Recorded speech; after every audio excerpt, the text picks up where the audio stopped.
c'est vrai que la forêt tropicale et le fleuve Congo ont façonné sa géographie mentale et ont aussi permis la naissance d'une conscience environnementale si puissante qu'elle va donner lieu à une poétique qui traverse toute son œuvre, et ce, dès le début. Mais cette conscience environnementale va donner naissance aussi à une pensée politique et aussi à une éthique. Alors on pourrait se demander comment poétique, politique et éthique s'articulent-elles. Alors la nature, qu'il évoque notamment dans un essai qu'il a intitulé « Brouillon de lettres aux sages-femmes d'une conscience », en constitue le point d'articulation. Je vais vous lire un passage de cette lettre qui est capital. Donc voici le passage. « La science n'est ni universelle, ni neutre, ni synonyme de vérité absolue. Tous ces vêtements lui ont été donnés pour qu'elle participe au grand projet colonial énoncé par Descartes, dominer la nature et les natures par le biais des consciences. » Voilà la citation. Et donc, dans ses écrits, Sony Laboutancy va s'essayer à un décentrement double. D'une part, un décentrement critique à l'encontre de ce qu'on pourrait appeler l'Occident et qu'il a appelé dans un texte intitulé « Donner du souffle au temps et polariser l'espace » une pensée euro-occidentale. On le voit là à travers la figure de Descartes. Et qu'est-ce que c'est que cette pensée qu'il appelle euro-occidentale? C'est une pensée, d'après lui, qui serait caractérisée par une vision utilitariste de la nature, et l'étape ultime de cette vision serait une sorte de scientisme destructeur qui finalement aboutirait à un asservissement de la nature au nom du progrès. Comme on le voit dans cette référence à Descartes, bien sûr un Descartes réinventé à travers la conscience de Sony Laboutancy, mais c'est la manière dont lui le décrit et le perçoit. Et selon Sony Laboutancy, l'un des moments fondateurs de cet asservissement de la nature serait l'entreprise coloniale, un double asservissement, celui de la nature et celui de l'homme. D'autre part, ce décentrement, puisque je parlais d'un décentrement double, correspond aussi à la volonté de mettre en perspective l'anthropocentrisme pour le questionner.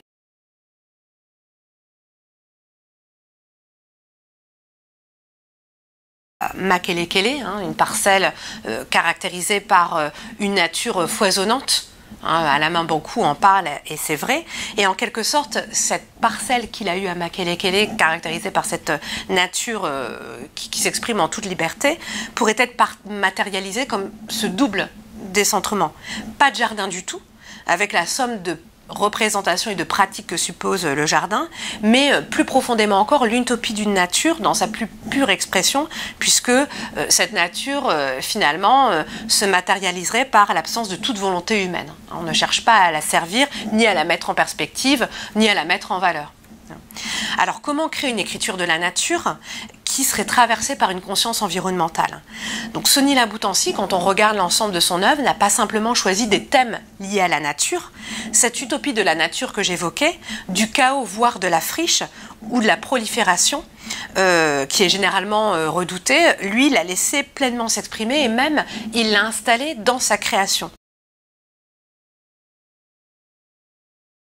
Il est vrai que d'autres écrivains congolais se sont intéressés à la nature et en ont fait un élément majeur de leurs œuvres. On pourrait citer le romancier Henri Lopez. Dans ses romans, le thème de la traversée du fleuve Congo est récurrent. On pourrait aussi traverser nous-mêmes le fleuve Congo et évoquer des écrivains de l'autre Congo, le Congo-Kinshasa. Je pense au poète Fiston Mwanza Mujila, qui a publié un recueil intitulé « Le fleuve dans le ventre », où le fleuve est une figure majeure de sa poétique. Mais quelle est la singularité de Sony Laboutancy, et j'aurais pu citer d'autres écrivains bien sûr, c'est que, outre l'éthique que j'ai évoquée, sur laquelle je reviendrai, outre la pensée politique sur laquelle je reviendrai également, c'est que lorsqu'on s'intéresse au processus de création qu'il a pu développer et qu'on peut reconstituer dans ses brouillons, d'un cahier à l'autre, c'est qu'il est sans doute l'un des rares écrivains à avoir en quelque sorte performer la nature dans ses écrits.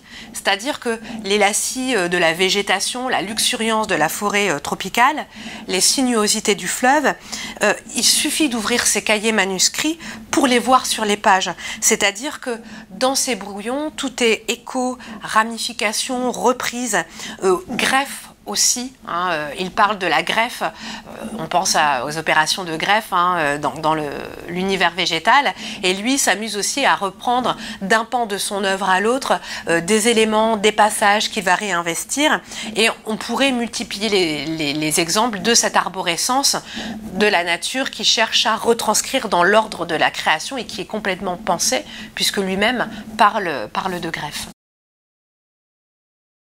Je pense qu'il y a un rapport singulier. C'est vrai que chez d'autres écrivains, on pense au fleuve, on pense aussi à la forêt.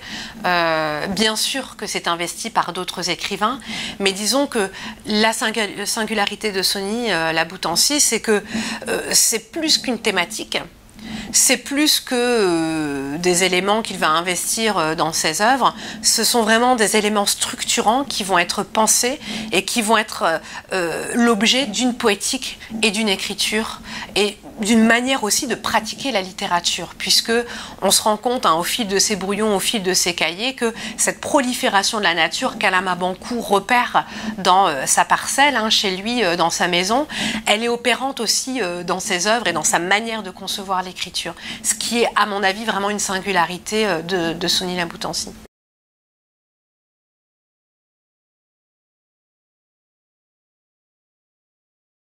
Alors cet épisode est vraiment capital, central dans tous les sens du terme dans l'économie générale de la vie ennemie. Et alors ce qu'on appelle en effet les pygmées forment dans le roman une micro-société. Et tout ce passage, finalement, la leçon qu'on pourrait en tirer, et c'est vrai que Sony Laboutancy, dans l'avertissement de la vie ennemie, parle de fable.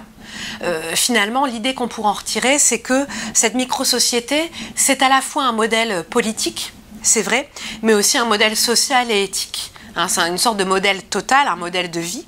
Et cet épisode est entièrement structuré par une sorte de contre-discours écologique et humaniste, opposé à une société ogresse et mutante. C'est la société post-coloniale monstrueuse qui est incarnée par les innombrables guides qui vont succéder tout au long du roman, contre ce modèle dévorateur, destructeur, et qui va mener au spectre d'une destruction totale. Il y a ce modèle-là, préservé et à la fois fragile, bien sûr, mais en tout cas, qui incarne, qui donne forme à une sorte d'espérance qui ne peut s'abstraire d'un milieu naturel qu'on respecte et qui, en quelque sorte, enclôt dans le livre.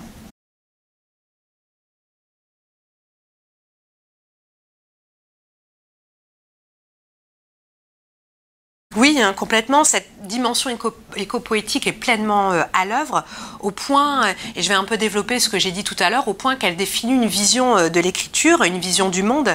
Et d'ailleurs, lorsqu'on parcourt la correspondance qui a été publiée, donc la correspondance que j'évoquais tout à l'heure avec José Pivin et Françoise Ligier, deux expressions apparaissent de manière récurrente pour désigner sa démarche créatrice. Sony Laboutancy, et là je le cite, parle de l'élan naturel de son écriture, et il parle de la sève des mots. Ce sont deux expressions qu'il utilise sur une dizaine d'années, et toutes deux suggèrent une pratique proliférante de l'écriture et aussi une esthétique de la prolifération. C'est un peu ce qu'il appelle la quête du plein. Il y a le mot le plein, cette expression-là qui revient de manière récurrente aussi, et qui est à l'œuvre dans toutes les strates de son écriture. Et je reviens sur cette question de la prolifération. Quand on regarde les pages de ces cahiers d'écoliers, on voit que cette poussée verbale, cette sève des mots n'est pas qu'une image. La sève est partout présente, comme s'il y avait une sorte de poussée végétale à l'œuvre dans l'ordre même de l'écriture. J'en donne un seul exemple. C'est un écrivain qui utilise ses cahiers jusqu'à la dernière page et même jusqu'à la couverture, comme si cette poussée était vraiment à l'œuvre de manière totale. C'est aussi à la pensée politique qu'il faut s'intéresser. Les deux sont intimement liés. Et finalement, contre le scientisme que j'ai évoqué tout à l'heure et contre un modèle impérialiste, Descartes, qu'il réinvente, bien sûr, puisque cette figure de Descartes est une sorte de baudruche qu'il va essayer de dégonfler, qu'il manipule comme il en a envie, et contre un modèle donc impérialiste qu'il pense toujours vivant, qu'on pourrait appeler peut-être le néocolonialisme, finalement. Scientisme et modèle impérialiste, selon lui, vont engendrer de la misère, des cataclysmes naturels, des guerres, et donc tout au long de sa trajectoire, il va chercher à promouvoir des liens, les liens intimes qui unissent l'homme au cosmos. Et je voudrais revenir pour montrer que ces idées-là sont à l'œuvre très tôt, et c'est vrai qu'il a un statut un peu de précurseur. Donc en 73, il vient en France enregistrer des épisodes de la création radiophonique de José Pivin que j'évoquais tout à l'heure, hein, à la poursuite des Maillots Noirs. Et on peut en consulter les enregistrements à l'Inatech. Hein, ça a été numérisé, on peut les consulter. Et 2 épisodes de cette fiction radiophonique révèlent un peu cette dimension de sa pensée. Au cours du 3e numéro, il y a plusieurs volets qui ont été enregistrés. Sonny Laboutancy, donc, qui est interrogé par José Pivin, décrit son arrivée en France, décrit l'arrivée notamment en avion, hein, l'atterrissage à l'aéroport, et il décrit notamment sa surprise à la vision de la nature. Et il décrit une nature qui, d'après lui, une nature française qui s'est réduite à des formes géométriques. Il parle de carrés, de partage, de division qui l'ont profondément étonné. Et qu'il va opposer, on parlait de luxuriance tout à l'heure, qu'il oppose à la luxuriance de la nature congolaise et notamment de la forêt tropicale. Et dans cet épisode-là, il va faire un éloge d'une sorte de fusion de la nature, de l'homme et de la nature. Il va se décrire, il va décrire le fleuve Congo, une sorte de fleuve matriciel où il s'immerge et dont il s'abreuve. Et donc, il va opposer finalement 2 visions de la nature. Et on voit bien que derrière, il y a tout un soubassement politique et une manière de critiquer un modèle et de promouvoir un autre qui serait le sien.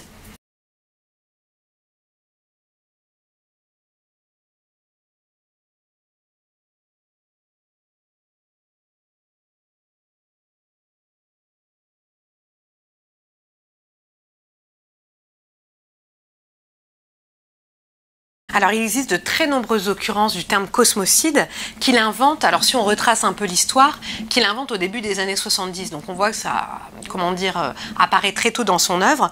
La toute première occurrence apparaît dans un recueil de poèmes intitulé La vie privée de Satan et qu'il a dû composer au début des années 70. Alors, il a dû composer, petite parenthèse, la plupart du temps, Sonny Laboutancy ne datait pas ses œuvres. Donc on arrive à reconstituer par recoupement. Alors, vous avez évoqué le 4e côté du triangle. On pourrait évoquer d'autres recueils de poèmes. Par exemple, Déjà, j'ai habité tous ces mots. Ou alors Ici commence ici. Le cosmocide traverse tous les genres. Par exemple, on pourrait parler de la pièce Conscience de tracteur qu'il présente au concours théâtral interafricain en 1973. Le cosmocide apparaît également dans des romans. Par exemple, Les 7 solitudes de Lorsa Lopez qu'il publie en 1987 ou Le commencement des douleurs, son roman posthume, le dernier roman qu'il va composer et qui va être publié par les éditions du Seuil en 1995. Toutes ces œuvres où il parle du cosmocide sont polarisées par ce qu'on pourrait appeler une prophétie de malheur. Je vais citer un passage commun au commencement des douleurs et aux 7 solitudes de Lorsa Lopez. On trouve quasiment la même citation dans les 2 romans, je cite « Le ciel viendra recoudre la terre ». C'est l'expression qu'il emploie. Le cosmocide scande aussi des essais et des articles. Pas uniquement ce pan de son œuvre, mais aussi un pan peut-être un peu plus réflexif, si tant est que cette différence ait vraiment un sens. Je pourrais citer La lettre ouverte à l'humanité, qui a été publiée en 1986 dans la revue Équateur, dans le tout premier numéro de cette revue. Je pourrais également citer l'article L'Afrique vierge, paru dans la revue Africain International en 89.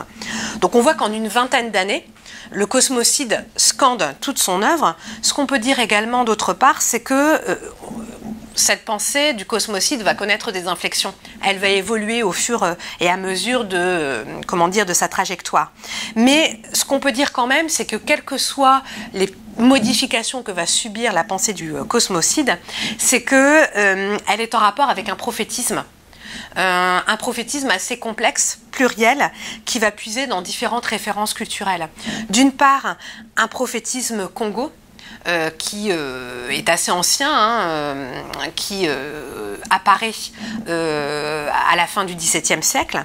C'est une pensée qui va puiser aussi dans le prophétisme de l'Ancien et du Nouveau Testament. Mais Sonny Laboutancy aussi, dans ses œuvres, quand il parle du cosmocide, puise aussi dans l'héritage d'écrivains qui eux-mêmes se sont pensés comme illuminés ou prophètes, par exemple Rimbaud ou Hugo. Et on retrouve un syncrétisme très puissant. Comme le suggère, je parlais tout à l'heure de prophétisme de malheur, comme le suggère son étymologie, le cosmocide est un événement catastrophique, prophétisé par l'écrivain qui va le percevoir dans une série de signes annonçateurs. Une histoire mortifère, et souvent on a des références à l'esclavage, la colonisation, mais aussi la faillite des indépendances. Et quels sont les signes annonçateurs? C'est aussi dans le présent qu'il entrevoit et qu'il cherche à lire, c'est ce qu'il décrit comme une forme de pourriture morale. La violence, les inégalités à l'œuvre dans le monde, les lâchetés, les compromissions, la misère. Et comme je l'ai dit tout à l'heure, le cosmocide, au fur et à mesure de sa trajectoire, va revêtir différentes formes. Des guerres terriblement sanglantes qui vont opposer le nord au sud. Il y a toute une réflexion sur le nord et le sud qui vont s'opposer de plus en plus. Des désastres écologiques déclenchés par un scientisme fou. La menace nucléaire, la référence au nucléaire, aux bombes est récurrente. La crise des matières premières, qu'il évoque souvent, qui va mener au gouffre d'après lui. Et selon Sonny Laboutancy, à moins d'une prise de conscience collective, et cette prise de conscience, finalement, c'est l'écrivain qui va s'en faire le porte-voix à travers ses œuvres et ses écrits, le cosmocide mènera, et là je le cite, c'est une citation récurrente, une réflexion récurrente chez lui, le cosmocide mènera à la mort de la vie, et donc à l'anéantissement du monde. Il y a notamment une réflexion sur le pétrole, l'inquiétude générée par l'industrie pétrolière, et on pourrait songer à un parallèle avec la trajectoire d'un autre écrivain qui s'est emparé de ces questions-là et qui finalement en mourra. Je pense à Ken Saro-Wiwa qui a eu une action militante très forte dans son existence. Et c'est vrai que c'est assez déroutant chez Sonny Laboutancy. Dès le début des années 70, il y a une réflexion sur les matières premières et notamment le pétrole et l'industrie pétrolière. Et d'ailleurs, il veut écrire une œuvre qu'il intitule Pétrole 15. Et cette idée du pétrole 15, alors il y a d'autres œuvres bien sûr qui vont reprendre cette idée-là de l'industrie pétrolière et la crise des matières premières, mais c'est quelque chose qu'il met en perspective très tôt et qui donne lieu à ce prophétisme. Alors, par exemple, je peux donner une autre citation du brouillon de lettres aux sages-femmes d'une conscience où il évoque cette question-là. Alors je donne la citation.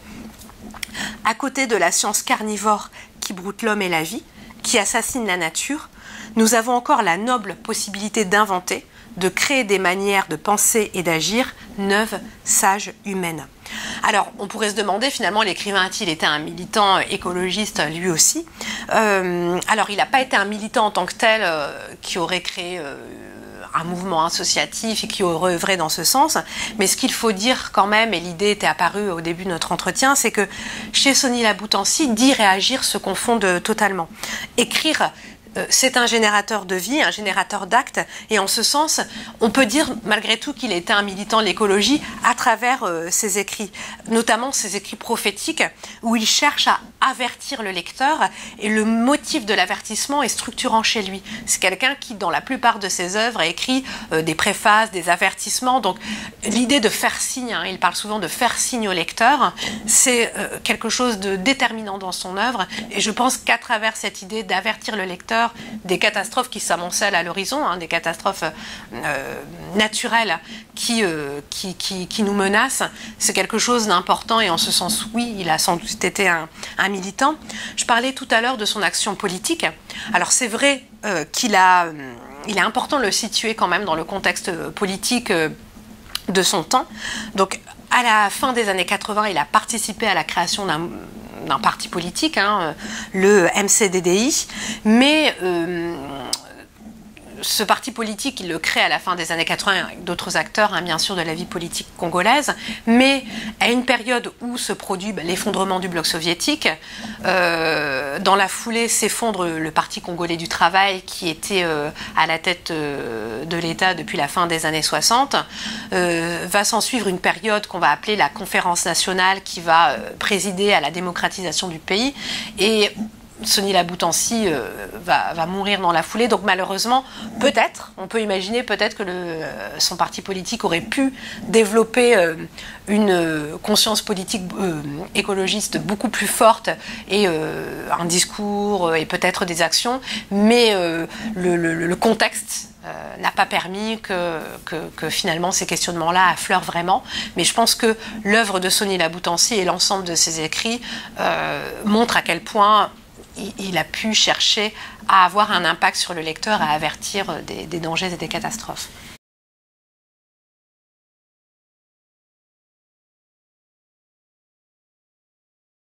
On peut complètement, et d'ailleurs, très tôt, il a le désir de publier des lettres ouvertes.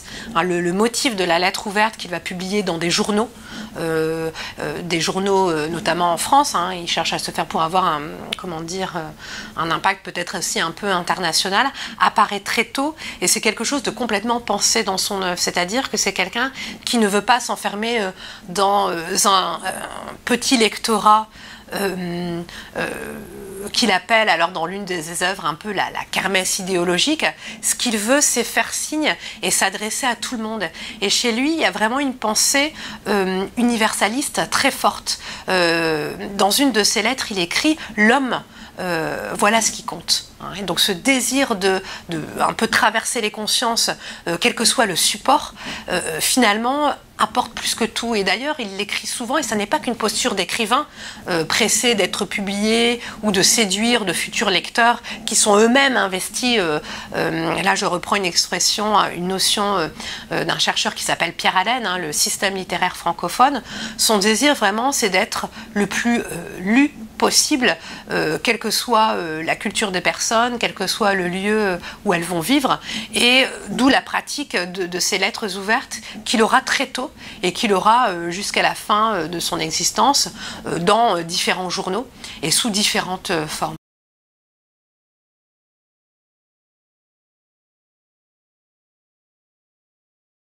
Alors, Sony Laboutansi, hein, dans ses écrits, fait souvent référence à deux figures centrales du prophétisme Congo. D'une part, une prophétesse qui a vécu à la fin du XVIIe siècle, Kimpavita, qui mourra, qui périra d'ailleurs brûlée vive sur un bûcher, et d'autre part Matsuwa, qui a vécu au XXe siècle. Et ce sont des figures qui apparaissent souvent, et d'ailleurs dans l'un de ses poèmes, il parle des prophètes du sang et du crachat, humiliés par l'ordre colonial. Donc on voit bien qu'il y a un point d'ancrage. Alors, c'est toute la complexité et la richesse de la pensée de Sony Laboutansi. Je parlais tout à l'heure d'une pensée très universelle, qui parle de l'homme en général, mais c'est vrai que chez lui, il y a aussi cette volonté de s'ancrer. Alors, je parle d'un prophétisme Congo. Ce que je veux dire par là, c'est que, alors Congo avec un K, hein, K-O-N-G-O, c'est-à-dire, il fait souvent référence au royaume Congo. Hein, donc on voit là qu'il y a une double pensée, à la fois un ancrage dans un territoire bien précis, et en même temps un territoire rêvé. Hein, complètement, et qu'il réinvente le royaume Congo, il le réinvente complètement dans ses œuvres, et à la fois une pensée universelle, et c'est la conjugaison des deux, avec toute la part de contradiction qu'elle peut entraîner, qu'il ne cherche jamais à réduire, hein, et c'est aussi toute la richesse de son œuvre, qu'il arrive à créer ce prophétisme. Ce qu'on peut dire, c'est que s'il s'invente prophète, et recourt à des outils qui lui permettent de construire son personnage de prophète, l'usage du futur par exemple, des visions oraculaires qui vont scander toute son œuvre, ou alors une intertextualité biblique, c'est pour, s'il s'invente prophète, donc c'est pour penser un monde décentré. Et je reviens sur la question du décentrement. Et c'est en cela que le cosmocide est éminemment politique et s'inscrit dans un projet philosophique riche et complexe. Avec le cosmocide, il se décrit dans la note à conscience d'autre acteur, la pièce de théâtre que j'évoquais tout à l'heure, comme un enfant du cosmocide. Les écrivains dans son univers, cesseront d'être relégués à la périphérie, puisque l'Afrique, et au premier chef le Congo, vont constituer une sorte d'avant-garde éthique qui vont donner lieu à des prophètes. Et ces prophètes vont sauver l'humanité de la débâcle annoncée qu'ils ne cessent d'évoquer d'une lèvre à l'autre. Et finalement, pour Sonila Boutancy, c'est le moyen de penser un destin africain, mais aussi un destin mondial. Puisque, comme je l'ai dit tout à l'heure, il y a une pensée complètement ancrée dans l'universalité, et il pense, à travers le cosmocide, la fin du monde, l'anéantissement du monde.